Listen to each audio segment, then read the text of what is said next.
On this Saturday night, an historic win and heartbreaking loss at the World Cup. Morocco scores an upset, becoming the first African country to ever advance to the semifinals. As the sports world reacts to the sudden death of a beloved journalist. It's a tragic loss. It's unfortunate to lose someone as great as he was. Hockey Canada concerns. As the Maritimes prepares to host the World Junior Hockey Championship, new questions about a sexual assault investigation involving the 2003 Canadian team. Is anti-Semitism going mainstream? People are no longer saying the quiet parts out loud. They are literally screaming them. What's driving the spike in anti-Jewish hate crimes? Plus, the 14-year-old phenom who's taking Canadian snowboarding to new heights. Global National with Farah Nasser. Reporting tonight, Jeff Semple. A history-making match in Qatar, Morocco, becoming the first African nation to ever advance to a World Cup semi-final. They defeated powerhouse Portugal 1-0, pulling off the stunning upset. Jubilation for Moroccans right around the world, including here in Canada. Hundreds gathered in Montreal to celebrate the momentous occasion. Good evening and thank you for joining us. That celebratory atmosphere has been tinged with tragedy. American Grant Wahl, one of the world's top soccer writers, collapsed while covering the Argentina and Netherlands game on Friday. He later died in hospital. Jennifer Johnson has more on his life and legacy. 48-year-old Grant Wahl was surrounded by other journalists covering the nail-biter between World Cup powerhouses Argentina and the Netherlands when he collapsed. It was obviously that someone was in trouble, though I didn't know at the time that it was Grant. They, worked with him for, 20, 30 minutes before he was taken on a stretcher. Officials say Wahl may have suffered a heart attack or a pulmonary event. Wahl had written earlier in the week that a cold had turned into something more severe in his upper chest. Medical personnel at the World Cup had given him antibiotics. His death has shocked many top athletes, including LeBron James, who was in high school when Wahl first started covering him. Anytime his name will come up, I'll always think back to me as a teenager and having Grant, in our building down at St. V. So it's a tragic loss. Wahl was attending his 8th Men's World Cup and had high hopes for Team America. I don't think this U.S. team fears any other team in the tournament. Wahl was often vocal about Qatar's laws banning homosexuality. Last month, he was detained upon entering the stadium for wearing a T-shirt featuring a rainbow design and refusing to change it. U.S. Soccer writing, Grant's belief in the power of the game to advance human rights was and will remain an inspiration to all. And U.S. women's national team star Megan Rapinoe tweeting, "This is so devastating." There is a great sense of shock. You come to a World Cup as a journalist to work, to share the stresses, the pressures, but also the enjoyment and the fascination of it. Everybody recognized that enthusiasm in him. Many in the U.S. credit Wahl with soccer's growth and popularity when he was covering the game for Sports Illustrated. He built a career reporting on the sport he loved and died covering its biggest event. Jennifer Johnson, Global News, Washington. Russian state television has aired a video of Brittney Griner at a penal colony shortly before her release. The American basketball star was moved to Mordovia, that's about 8 hours southeast of Moscow, back in mid-November. The footage shows her working, then in her room, and signing papers. ESPN reports that Griner wasn't able to sew uniforms with the other inmates because of her height, so she carried fabric all day. Griner landed back in the U.S. on Friday following a prisoner swap with Russian arms dealer Victor Bout. Well, the best young players in hockey are coming to Canada this holiday season. The Maritimes is preparing to host the World Junior Championship. The tournament comes against the backdrop of police investigations now underway into sexual assault allegations against the Canadian junior teams from 2003 and 2018. As Ross Lord reports, new questions are now being asked about the role Halifax police is playing in one of those investigations. Has time, walks in, shoots, moves in front, they score! It's been 4 months since Halifax police started investigating off-ice allegations of sexual assault made against some members of the 2003 Canadian World Junior Hockey team. In a statement, the department says it's not providing details to protect the ongoing investigation. Police won't say if they've interviewed players, others associated with the team, or the woman who was allegedly sexually assaulted.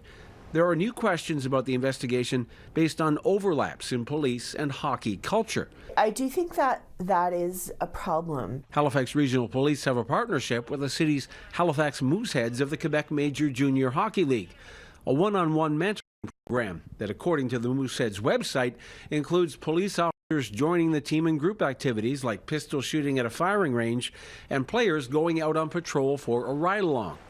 This sexual assault researcher says such relationships can create something called himpathy, where investigators have more empathy with men who are accused than with their female complainants. Those close relationships through that formal mentoring program with the Mooseheads are rather problematic, and I do think that Halifax police should be examining that program specifically, given these allegations, the current allegations that are being investigated from 2003. When asked if its close relationship with junior hockey helps or hinders its investigation, Halifax police replied, "Our objective in all of our investigations is to ensure the best possible and most impartial investigations." For its part, Hockey Canada says it's taking steps to make sure people are protected over the course of the World Juniors, saying their security plan includes enhanced team rules and increased supervision of players, coaches and staff, with a zero-tolerance policy for acts of harassment, discrimination, racism and sexual violence. Hockey Canada's success in walking the walk remains to be seen. But along with their concerns, victims' advocates say there's a positive development. Growing awareness of how police have mishandled previous sexual assault allegations means more pressure on investigators to get it right. Ross Lohr, Global News, Halifax. To Montreal now, where the UN's COP15 Biodiversity Summit is underway. Representatives from nearly 200 countries are meeting to hash out an international agreement on preserving the planet's ecosystems. But as Mackenzie reports, there's growing skepticism over whether world leaders will be able to strike a deal. Hundreds taking to the streets in Montreal with a clear message for world leaders. What do we do when the water is under attack? Strike a deal to help stop biodiversity loss. Biodiversity, it's an emergency. Inside COP15, other delegates taking a different approach, with some rapping and dancing to try and put pressure on decision makers. I'm really concerned not only about the future generation, but also for my health and for the health of my parents. 196 countries have sent representatives to Montreal, over 10,000 delegates in total. The focus for the Canadian government, one key goal known as 30 by 30, a target of trying to protect 30% of land and oceans worldwide by 2030. A lot of ambition. A lot of countries want a successful outcome here in Montreal. So that gives me great confidence that we will be able to achieve our goals. But that ambition will come at a cost. The United Nations estimating countries will need to spend a whopping $350 billion annually to help meet their nature goals. Over 1 million species are at risk of extinction by 2050 unless we start to do something different about the way we treat our environment. Despite the dire warning, negotiations in Montreal are off to a rocky start. 3 days of talks failed to deliver a draft agreement, with countries disagreeing on 1,400 different items. Issues around curbing emissions, a deadline for phasing out pesticides, and how poor nations will pay for hitting targets, all key sticking points. Up to now, we know that all global indicators and targets for nature have been missed. So this is the opportunity to set a global framework that is specific and achievable. Prime Minister Justin Trudeau committed $800 million toward Indigenous-led conservation projects this week, as First Nation leaders stress their involvement is crucial to ensure these projects don't fail. Trudeau is one of only a handful of world leaders expected to attend the conference, which negotiators have said will make it more difficult to reach an ambitious deal by the time the conference wraps up on December 19th. Mackenzie Gray, Global News, Ottawa. Canada's Minister of Natural Resources unveiled a nearly $4 billion strategy on Friday aimed at positioning Canada as a global supplier of critical minerals. Lithium, cobalt, and other minerals are essential for many eco-friendly technologies. They're used to make batteries for electric vehicles, for example. But they also come with major national security implications. Our Ottawa Bureau Chief Mercedes Stevenson sat down with Minister Jonathan Wilkinson for this week's edition of the West Block to discuss the government's plan. I was reading through this strategy, and there's so many mentions of national security, and it's easy to kind of hear lithium, copper, who cares? But there's very serious concerns about national security, Canada's energy future, and it seemed to me like there was a lot in here that was not so thinly veiled references to concerns about Russia and China. How much has what's happened in recent years with the government in Beijing and with Russia's war in Ukraine contributed to your government deciding you need to do something about critical minerals to get that supply chain inside of Canada where we're not relying on countries like Russia and China to provide these things? Well, it certainly had something to do with it. I would say there are kind of two drivers for this strategy. The first is there is no energy transition without a significant increase in critical minerals. And so Canada needs to do its part alongside some of our allies like Australia, who also are very focused in this area, in order to ensure that not just Canada, but the world can actually move through the transition and fight climate change. But the second part of it is we need to ensure that not just the minerals, but in particular the processing of those minerals is done in locations where we can be secure and stable in terms of our access to supply. I think the world learned a lot in the aftermath of the illegal Russian invasion of Ukraine, where Germany found itself very much dependent on Russia for oil and gas. I don't think anybody wants to be in that position on a go-forward basis with critical minerals. So it did certainly inform that. I would say, you know, if you think about rare earth elements, I mean, it's between 80 and 90% of those are actually processed right now in China. Well, that's just from a national security perspective, not somewhere where we want to go, our American friends want to go, our European friends want to go. And so it did help to inform some of the strategy, for sure. For more details on the government's new minerals strategy, plus an interview with NDP leader Jagmeet Singh on gun control and his party's confidence and supply agreement with the Liberals, tune in to the West Block this Sunday on Global. France offers free condoms for young people. Coming up, why health experts say Canada should follow the French example. Plus, alarming anti-Semitism, fears following a spike in anti-Jewish hate crimes.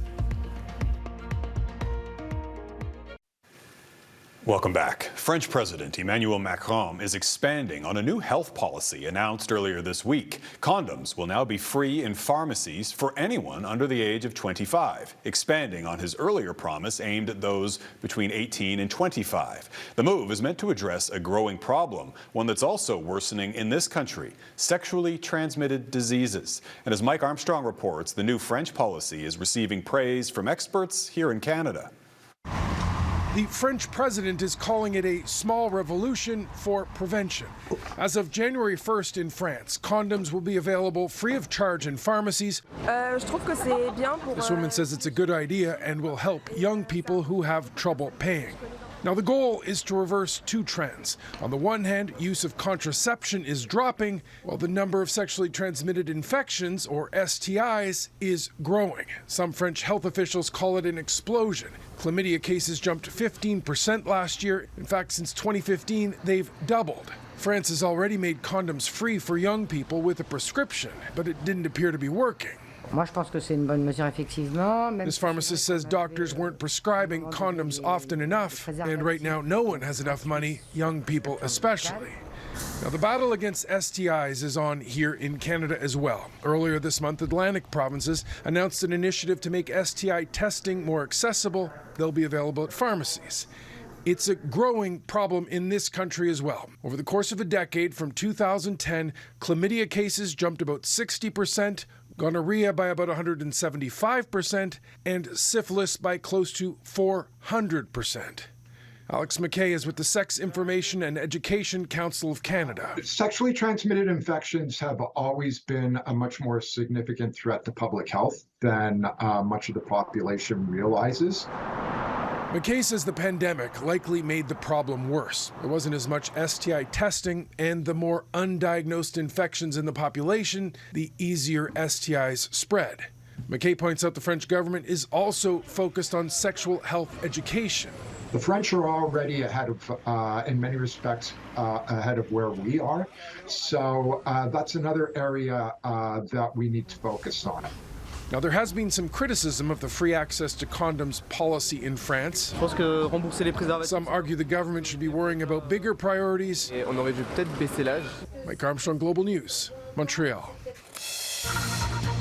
Fighting against anti-Semitism still ahead. The growing fears that anti-Jewish hatred is becoming all too common.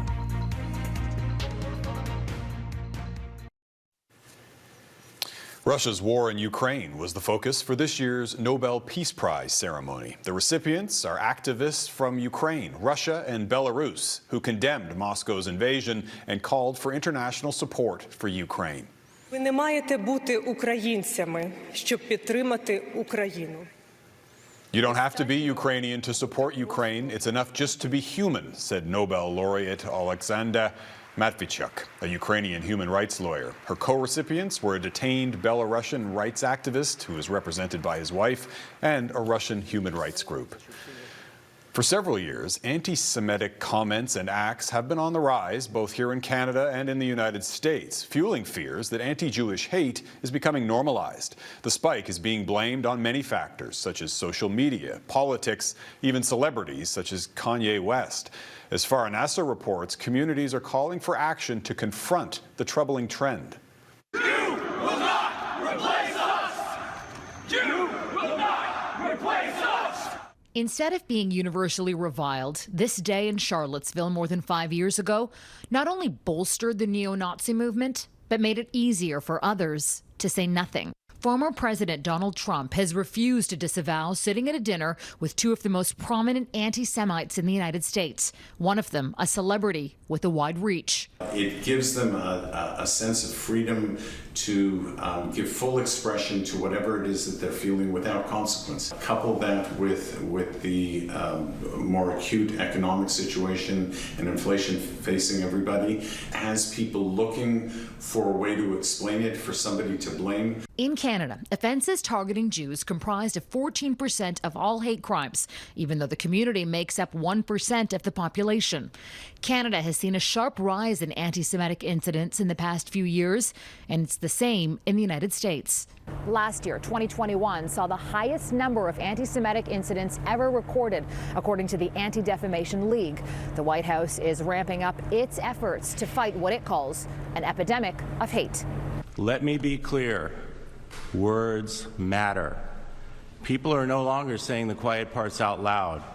They are literally screaming them. Second Gentleman Doug Emhoff, the first Jewish spouse of a vice president, hosted a roundtable with Jewish leaders on Wednesday, including Rabbi Jonah Pesner. Here in the United States, there are more guns than people, which means that we have a plague not only of anti-Semitism and white supremacy, we also have a plague of gun violence. Including a mass shooting at Pittsburgh's Tree of Life Synagogue in 2018, killing 11 people. We understand now that the violence that happened in Pittsburgh led to the violence that happened in a supermarket in Buffalo, New York, which was largely targeting black people. And why? Because the murderer believed in that great replacement lie, which says that there's a global conspiracy of Jews to turn America black, brown, and Muslim through immigration policy and elections. What a hateful kind of evoking of the centuries-old anti-Semitic tropes, right? Jews control the banks, Jews control Hollywood. Back in Canada, Shimon Fogel with the Center for Israel and Jewish Affairs says he's also concerned about progressives downplaying anti-Semitism. Where the argument is that Jews cannot possibly have experienced discrimination or hate because they're part of white privileged classes of our society. Wherever it comes from, experts fear another year means another increase in hate. Farah Nasser, Global News, Washington. Up next, a teenager is taking snowboarding by storm at the World Championships in Alberta.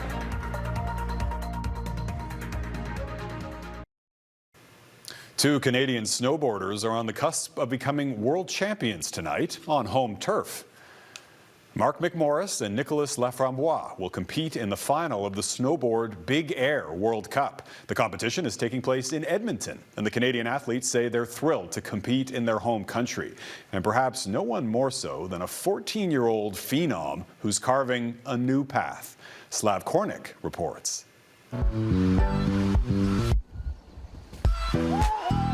This is Eli Bouchard at 8 years old, becoming the youngest person to ever land a double backflip. I was young and didn't know what was the hype around this, but yeah, and I guess like it was pretty big, so yeah. Bouchard has been doing big things on a snowboard since he was first buckled into one when he was just a year old. He's a phenom in the sport, although he's very humble about his abilities. Just been practicing each year and each day, each weeks, and yeah, just trying to do my best. Just shy of his 15th birthday, Bouchard had to get a special exemption to compete in Edmonton's Big Air event. It's his first World Cup competition and the first time he's going up against the best in the world. It feels good because I was watching them as a kid. I was trying to do the same tricks as them, looking at them, trying to do my best, and now I'm competing against them, so amazing. One of Bouchard's fellow competitors is his hero, three-time Olympic medalist Mark McMorris, who's supremely impressed with the teenager. They keep getting younger. It's unbelievable how good they can be at such a young age, and I quite look forward to watching him and seeing his performance here. Bouchard is keeping his goals simple for this weekend. He just wants to land his tricks and have fun. His long-term aspirations, though, are a little more lofty. He wants to be an Olympian, compete in the X Games, and become one of the best snowboarders in the world. Slav Kornick, Global Sports. And that is Global National for this Saturday night. I'm Jeff Semple. Tonight's Your Canada is Devon, Alberta. We love seeing your Canada, so please keep emailing your festive photos to viewers@globalnational.com. Thanks for watching. Hope to see you back here again tomorrow. Have a great night.